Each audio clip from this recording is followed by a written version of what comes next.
Thank you, Madam Deputy Speaker. I thank the Honourable Member for the question. Madam Speaker, the Honourable Member's statement is not correct. The VAT exemption for produce supplies under Section 2 of the VAT Act has always remained in place. This exemption continues to apply to those who are directly engaged in the production of primary produce. That is farmers, fishermen, and those involved directly in meat farming, such as poultry and cattle farmers. These genuine producers remain exempt from VAT on the supply of their produce, and has always been the case. What changed effective 1st August 2025 through the recent budget amendment was not the removal of this exemption, but rather a clarification of its scope. The amendment was necessary to make it clear that middlemen, whether individuals or businesses, who purchase produce, including meat from farmers, and then on sale, are not considered produce supplies under the VAT Act.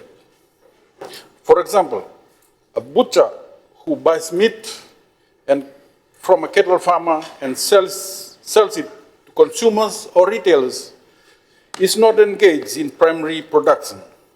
Such businesses add value or act as resellers, and therefore they are required to charge and account for VAT in the normal way. Madam Speaker, just read Section 2. Section 2 of the Principal Act is amended in the definition of producer supply by deleting the CHERPO and substituting the following.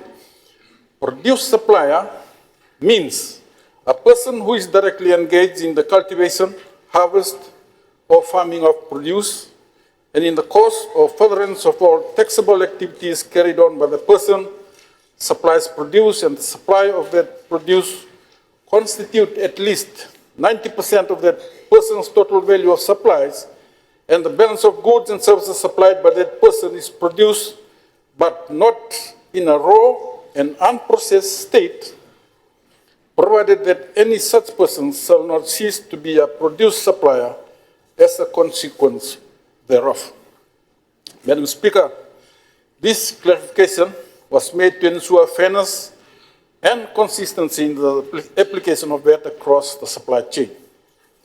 That is to prevent misuse of the produce supplier exemption and to protect legitimate farmers and producers who continue to enjoy the VAT exemption provided for under the law. Thank you, Madam Speaker.